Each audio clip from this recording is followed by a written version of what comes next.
ਪ੍ਰਧਾਨ ਮੰਤਰੀ ਨਰਿੰਦਰ ਮੋਦੀ ਨੇ ਦੇਸ਼ਵਾਸੀਆਂ ਦੇ ਨਾਲ ਮਨ ਕੀ ਬਾਤ ਕੀਤੀ। ਇਹ 68ਵੀਂ ਵਾਰ ਸੀ ਜਦੋਂ ਉਹਨਾਂ ਨੇ ਦੇਸ਼ਵਾਸੀਆਂ ਦੇ ਨਾਲ ਮਨ ਕੀ ਬਾਤ ਕੀਤੀ। ਇਸ ਮੌਕੇ ਤੇ ਉਹਨਾਂ ਨੇ ਕਰੋਨਾ, ਬੱਚਿਆਂ ਦੇ ਪੋਸ਼ਣ ਅਤੇ ਖਿਡੌਣਾ ਇੰਡਸਟਰੀ ਕਰਕੇ ਆਤਮ ਨਿਰਭਰ ਬਣਨ ਵਾਲੇ ਭਾਰਤ ਦਾ ਜ਼ਿਕਰ ਕੀਤਾ। ਪ੍ਰਧਾਨ ਮੰਤਰੀ ਨੇ ਜ਼ੋਰ ਦਿੱਤਾ ਕਿ ਭਾਰਤ ਦੀ ਖਿਡੌਣਾ ਇੰਡਸਟਰੀ ਭਾਰਤ ਨੂੰ ਆਤਮ ਨਿਰਭਰ ਬਣਾਉਣ ਦੇ ਵਿੱਚ ਅਹਿਮ ਭੂਮਿਕਾ ਅਦਾ ਕਰ ਸਕਦੀ ਹੈ। नागरिकों में दायित्व का एहसास भी है। लोग अपना ध्यान रखते हुए, दूसरों का ध्यान रखते हुए अपने रोजमर्रा के काम भी कर रहे हैं। देश में हो रहे हर आयोजन में जिस तरह का संयम और सादगी इस बार देखी जा रही है वो अभूतपूर्व है। गणेशोत्सव भी कहीं ऑनलाइन मनाया जा रहा है तो ज्यादातर जगहों पर इस बार इको फ्रेंडली गणेश जी की प्रतिमा स्थापित की गई है। साथियों, हम बहुत बारीकी से अगर देखेंगे तो एक बात अवश्य हमारे ध्यान में आएगी। हमारे पर्व और पर्यावरण, इन दोनों के बीच एक बहुत गहरा नाता रहा है। जहां एक और हमारे पर्वों में पर्यावरण और प्रकृति के साथ सहजीवन का संदेश छिपा होता है, तो दूसरी ओर कई सारे पर्व प्रकृति की रक्षा के लिए ही मनाए जाते हैं। जैसे बिहार के पश्चिमी चंपारण में सदियों से थारू आदिवासी समाज के लोग 60 घंटे के लॉकडाउन, या उनके ही शब्दों में सदियों से थारू आदिवासी समाज के लोग 60 घंटे के लॉकडाउन, या उनके ही शब्दों में कहें तो 60 घंटे के बरना का पालन करते हैं। प्रकृति की रक्षा के लिए बरना को थारू समाज ने अपनी परंपरा का हिस्सा बना लिया है और सदियों से बनाया है। इस दौरान न कोई गांव में आता है, न ही कोई अपने घरों से बाहर निकलता है। और लोग मानते हैं कि अगर वो बाहर निकले या कोई बाहर से आया तो उनके आने जाने से लोगों की रोजमर्रा की गतिविधियों से नए पेड़ पौधों को नुकसान हो सकता है। बरना की शुरुआत में भव्य तरीके से हमारे आदिवासी भाई बहन पूजा पाठ करते हैं और उसकी समाप्ति पर आदिवासी परंपरा के गीत, संगीत, नृत्य जम करके उसके कार्यक्रम भी होते हैं। साथियों, इन दिनों ओणम का पर्व भी धूमधाम से मनाया जा रहा है। ये पर्व चिनगम महीने में आता है। इस दौरान लोग कुछ नया खरीदते हैं, अपने घरों को सजाते हैं, पुक्लम बनाते हैं, ओणम सादिया का आनंद लेते हैं। तरह तरह के खेल और प्रतियोगिताएं भी होती हैं। ओणम की धूम तो आज दूर सुदूर विदेशों तक पहुंची हुई है। अमेरिका हो, यूरोप हो या खाड़ी देश हो, ओणम का उल्लास आपको हर कहीं मिल जाएगा। ओणम एक इंटरनेशनल फेस्टिवल बनता जा रहा है। साथियों, ओणम हमारी कृषि से जुड़ा हुआ पर्व है। ये हमारी ग्रामीण अर्थव्यवस्था के लिए भी एक नई शुरुआत का समय होता है। किसानों की शक्ति से ही तो हमारा जीवन, हमारा समाज चलता है। हमारे पर्व किसानों के परिश्रम से ही रंग बिरंगे बनते हैं। हमारे अन्नदाता को, किसानों की जीवनदायिनी शक्ति को वेदों में भी बहुत गौरवपूर्ण रूप से नमन किया गया है। ऋग्वेद में मंत्र है, अन्नानाम पतये नमः, अन्नानाम पतये नमः, क्षेत्राणाम पतये नमः। अर्थात अन्नदाता को नमन है, किसान को नमन है। हमारे किसानों ने कोरोना के इस कठिन परिस्थितियों में भी अपनी ताकत को साबित किया है। हमारे देश में इस बार खरीफ की फसल की बुआई पिछले साल के मुकाबले 7% ज्यादा हुई है। धान की रुपाई इस बार लगभग 10%, दालें लगभग 5%, मोटे अनाज, कोर्स सीरियल्स लगभग 3%, ऑयल सीड्स लगभग 13%, कपास लगभग 3% ज्यादा बोई गई है। मैं इसके लिए देश के किसानों को बधाई देता हूं, उनके परिश्रम को नमन करता हूं। मेरे प्यारे देशवासियों, कोरोना के इस कालखंड में देश कई मोर्चों पर एक साथ लड़ रहा है, लेकिन इसके साथ साथ कई बार मन में ये भी सवाल आता रहा कि इतने लंबे समय तक घरों में रहने के कारण मेरे छोटे छोटे बाल मित्रों का समय कैसे बीतता होगा। और इसी से मैंने गांधीनगर की चिल्ड्रन यूनिवर्सिटी, जो दुनिया में एक अलग तरह का प्रयोग है, भारत सरकार के महिला और बाल विकास मंत्रालय, शिक्षा मंत्रालय, सूक्ष्म लघु और मध्यम उद्योग मंत्रालय, इन सभी के साथ मिलकर हम बच्चों के लिए क्या कर सकते हैं, इस पर मंथन किया, चिंतन किया। मेरे लिए ये बहुत सुखद था, लाभकारी भी था, क्योंकि एक प्रकार से ये मेरे लिए भी कुछ नया जानने का, नया सीखने का अवसर बन गया। साथियों, हमारे चिंतन का विषय था खिलौने और विशेषकर भारतीय खिलौने। हमने इस बात पर मंथन किया कि भारत के बच्चों को नए नए टॉयज कैसे मिले, भारत टॉय प्रोडक्शन का बहुत बड़ा हब कैसे बने। वैसे मैं मन की बात सुन रहे बच्चों के माता पिता से क्षमा मांगता हूं, क्योंकि हो सकता है उन्हें अब ये मन की बात सुनने के बाद खिलौनों की नई नई डिमांड सुनने का शायद एक नया काम सामने आ जाएगा। साथियों, खिलौने जहां एक्टिविटी को बढ़ाने वाले होते हैं, तो खिलौने हमारी आकांक्षाओं को भी उड़ान देते हैं। खिलौने केवल मन ही नहीं बहलाते, खिलौने मन बनाते भी हैं और मकसद गढ़ते भी हैं। मैंने कहीं पढ़ा कि खिलौनों के संबंध में गुरुदेव रविंद्रनाथ टैगोर ने कहा था कि बेस्ट टॉय वो होता है जो इनकम्प्लीट हो, ऐसा खिलौना जो अधूरा हो और बच्चे मिलकर खेल खेल में उसे पूरा करें। गुरुदेव टैगोर ने कहा था कि जब वो छोटे थे तो खुद की कल्पना से घर में मिलने वाले सामानों से ही अपने दोस्तों के साथ अपने खिलौने और खेल बनाया करते थे। लेकिन एक दिन बचपन के उन मौज मस्ती भरे पलों में बड़ों का दखल हो गया। हुआ ये था कि उनका एक साथी एक बड़ा और सुंदर सा विदेशी खिलौना लेकर आ गया। खिलौनों को लेकर इतराते हुए अब सब साथी का ध्यान खेल से ज्यादा खिलौने पर रह गया। हर किसी के आकर्षण का केंद्र खेल नहीं रहा, खिलौना बन गया। जो बच्चा कल तक सबके साथ खेलता था, सबके साथ रहता था, घुल मिल जाता था, खेल में डूब जाता था, वो अब दूर रहने लगा। एक तरह से बाकी बच्चों से भेद का भाव उसके मन में बैठ गया। महंगे खिलौने में बनाने के लिए भी कुछ नहीं था, सीखने के लिए भी कुछ नहीं था, यानी कि एक आकर्षक खिलौने ने एक उत्कृष्ट बच्चे को कहीं दबा दिया, छिपा दिया, मुरझा दिया।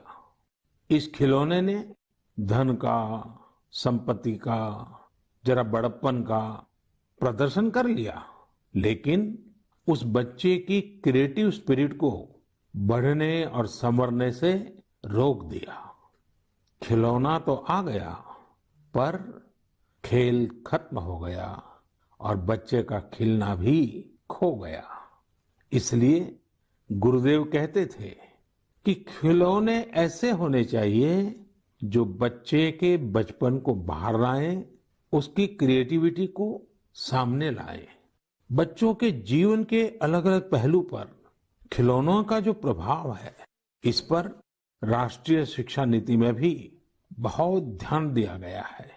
खेल खेल में सीखना, खिलौने बनाना सीखना, खिलौने जहां बनते हैं वहां की विजिट करना, इन सबको करिकुलम का हिस्सा बनाया गया है। अच्छा, ਵੇਲੇ ਇੱਕ ਛੋਟਾ ਜਿਹਾ ਬ੍ਰੇਕ ਦਾ ਹੈ, ਮਿਲਦੇ ਆ ਬ੍ਰੇਕ ਦੇ ਉਸ ਪਾਰ।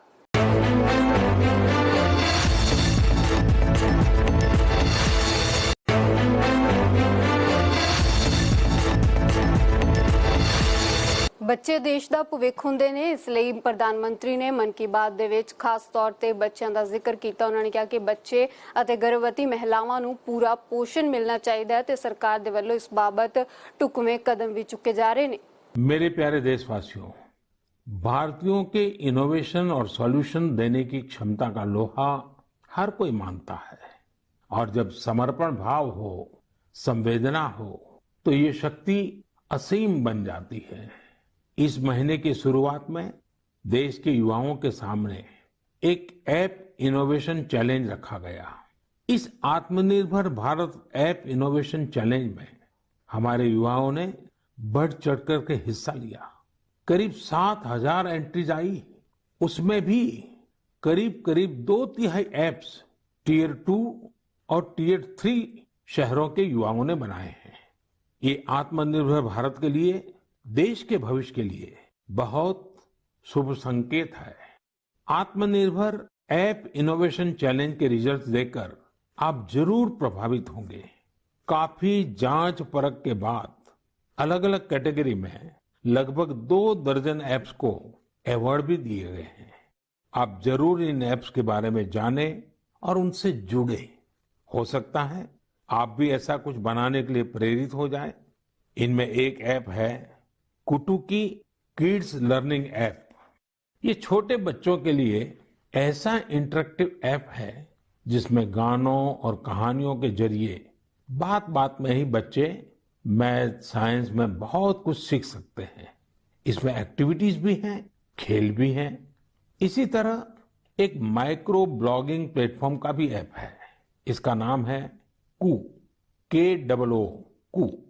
इसमें हम अपनी मातृभाषा में टेक्स्ट, वीडियो और ऑडियो के जरिए अपनी बात रख सकते हैं, इंटरेक्ट कर सकते हैं।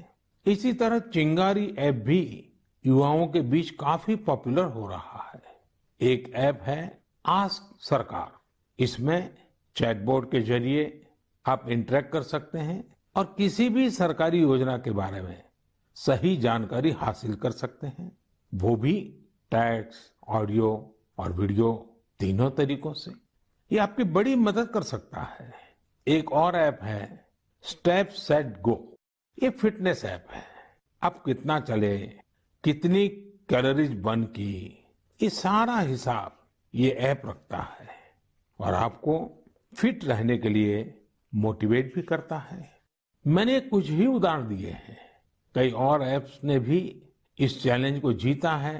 कई बिजनेस ऐप्स हैं, गेम्स के ऐप्स हैं, जैसे is equal to books and expense, Zoho workplace, FTC talent.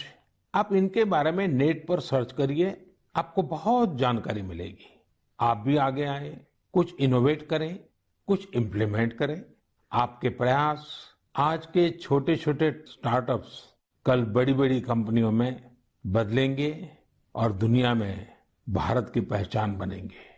और आप ये मत भूलिए कि आज जो दुनिया में बहुत बड़ी बड़ी कंपनियां नजर आती है ना, वे भी कभी स्टार्टअप हुआ करती थी। हमारे विद्यार्थी अपनी पूरी क्षमता दिखा पाए, अपना सामर्थ्य दिखा पाए, इसमें बहुत बड़ी भूमिका न्यूट्रिशन की भी होती है, पोषण की भी होती है। पूरे देश में सितंबर महीने को पोषण माह, न्यूट्रिशन मंथ के रूप में मनाया जाएगा। नेशन और न्यूट्रिशन का बहुत गहरा संबंध होता है। हमारे यहाँ एक कहावत है, यथा अन्नम तथा मन्नम, यानी जैसा अन्न होता है वैसा ही हमारा मानसिक और बौद्धिक विकास भी होता है। एक्सपर्ट्स कहते हैं कि शिशु को गर्भ में और बचपन में जितना अच्छा पोषण मिलता है उतना अच्छा उसका मानसिक विकास होता है और वो स्वस्थ रहता है। बच्चों के पोषण के लिए भी उतना ही जरूरी है कि माँ को भी पूरा पोषण मिले। और पोषण या न्यूट्रिशन का मतलब केवल इतना ही नहीं होता कि आप क्या खा रहे हैं, कितना खा रहे हैं, कितनी बार खा रहे हैं। इसका मतलब है आपके शरीर को कितने जरूरी पोषक तत्व, न्यूट्रिएंट्स मिल रहे हैं। आपको आयरन, कैल्शियम मिल रहे हैं या नहीं, सोडियम मिल रहा है या नहीं, विटामिन्स मिल रहे हैं या नहीं, ये सब न्यूट्रिशन के बहुत इंपॉर्टेंट एस्पेक्ट्स हैं। न्यूट्रिशन के इस आंदोलन में पीपल पार्टिसिपेशन भी बहुत जरूरी है। जन भागीदारी ही इसको सफल करती है। पिछले कुछ वर्षों में इस दिशा में देश में काफी प्रयास किए गए हैं। खासकर हमारे गांवों में इसे जन भागीदारी से जन आंदोलन बनाया जा रहा है। पोषण सप्ताह हो, पोषण माह हो, इनके माध्यम से ज्यादा जागरूकता पैदा की जा रही है। स्कूलों को जोड़ा गया है, बच्चों के लिए प्रतियोगिताएं हो, उनमें अवेयरनेस बढ़े, इसके लिए भी लगातार प्रयास जारी हैं। जैसे क्लास में एक क्लास मॉनिटर होता है, उसी तरह न्यूट्रिशन मॉनिटर भी हो, रिपोर्ट कार्ड की तरह न्यूट्रिशन कार्ड भी बने, इस तरह की भी शुरुआत की जा रही है। पोषण माह न्यूट्रिशन मंथ के दौरान माय गॉव पोर्टल पर एक फूड एंड न्यूट्रिशन क्विज भी आयोजित की जाएगी और साथ ही एक मीम कंपटीशन भी होगा। आप खुद पार्टिसिपेट करें और दूसरों को भी मोटिवेट करें। साथियों, अगर आपको गुजरात में सरदार वल्लभ भाई पटेल के स्टैच्यू ऑफ यूनिटी जाने का अवसर मिला होगा और कोविड के बाद जब वो खुलेगा और आपको जाने का अवसर मिलेगा, तो वहाँ एक यूनिक प्रकार का न्यूट्रिशन पार्क बनाया गया है। खेल खेल में ही न्यूट्रिशन की शिक्षा आनंद प्रमोद के साथ वहाँ जरूर देख सकते हैं। ਇੱਥੇ ਵੇਲੇ ਇੱਕ ਹੋਰ ਛੋਟੇ ਜਿਹੇ ਬ੍ਰੇਕ ਦੇ ਉਸ ਪਾਰ ਵੀ ਖਬਰਾਂ ਦਾ ਸਿਲਸਿਲਾ ਜਾਰੀ ਰਹੇਗਾ।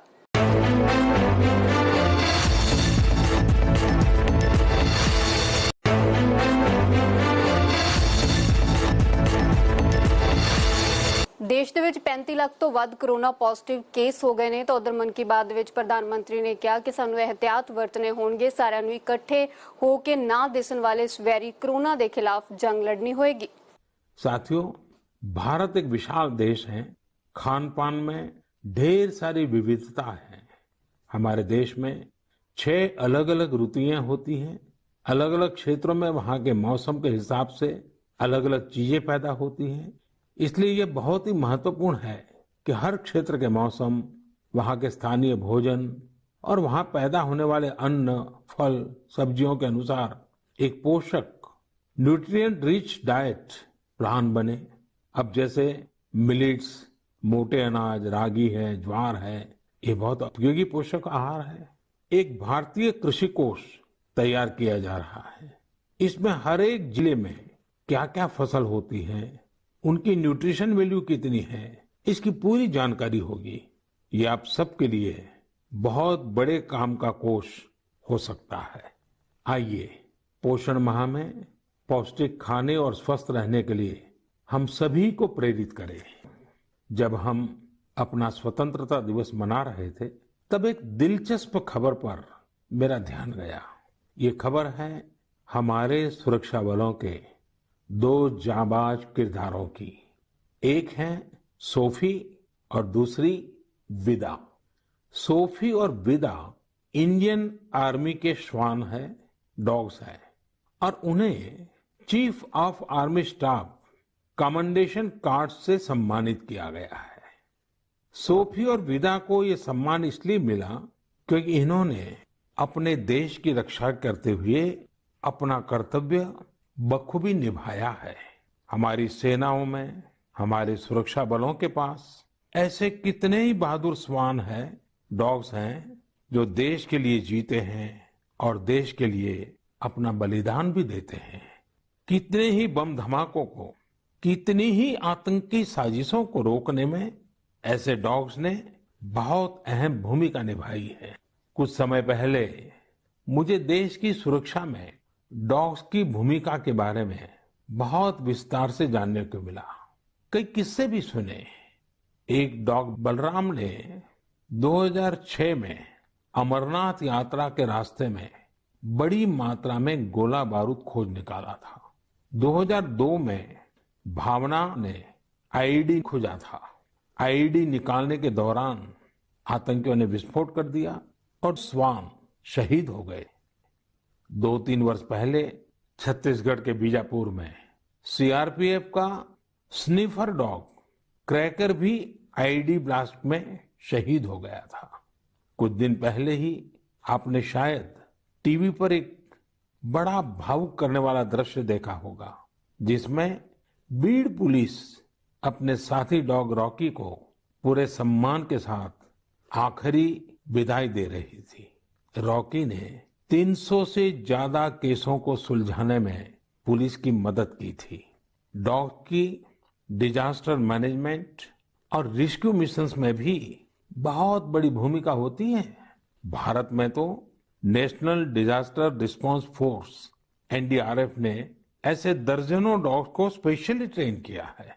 कहीं भूकंप आने पर, इमारत गिरने पर, मलबे में दबे जीवित लोगों को खोज निकालने में ये डॉग्स बहुत एक्सपर्ट्स होते हैं।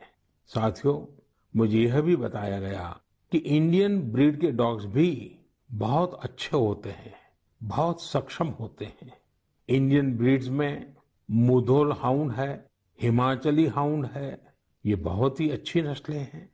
राजपलायम, कन्नी, चिप्पी पराई और कोम्बाई भी बहुत शानदार इंडियन ब्रीड्स हैं। इनको पालने में खर्च भी काफी कम आता है और ये भारतीय माहौल में ढले भी होते हैं। अब हमारी सुरक्षा एजेंसियों ने भी इन इंडियन ब्रीड्स के डॉग्स को अपनी सुरक्षा दस्ते में शामिल कर रही है। पिछले कुछ समय में आर्मी, सीआईएसएफ, एनएसजी ने मुधोल हाउंड डॉग्स को ट्रेन करके डॉग स्क्वाड में शामिल किया है। सीआरपीएफ ने कोम्बाई डॉग्स को शामिल किया है। Indian council of agriculture research भी भारतीय नस्ल के डॉग्स पर रिसर्च कर रही है। मकसद यही है कि इंडियन ब्रीड्स को और बेहतर बनाया जा सके और उपयोगी बनाया जा सके। आप इंटरनेट पर इनके नाम सर्च करिए, इनके बारे में जानिए। आप इनकी खूबसूरती, इनकी क्वालिटी देखकर हैरान हो जाएंगे। अगली बार जब भी आप डॉग पालने की सोचें, आप जरूर इनमें से ही किसी इंडियन ब्रीड के डॉग को घर लाएं। आत्मनिर्भर भारत जब जन मन का मंत्र बन ही रहा है, तो कोई भी क्षेत्र इससे पीछे कैसे छूट सकता है। मेरे प्रिय देशवासियों, कुछ दिनों बाद 5 सितंबर को हम शिक्षक दिवस मनाएंगे। हम सब जब अपने जीवन की सफलताओं को, अपनी जीवन यात्रा को देखते हैं, तो हमें अपने किसी न किसी शिक्षक की याद अवश्य आती है। तेजी से बदलते हुए समय और कोरोना के संकट काल में हमारे शिक्षकों के सामने भी समय के साथ बदलाव की एक चुनौती रखती है।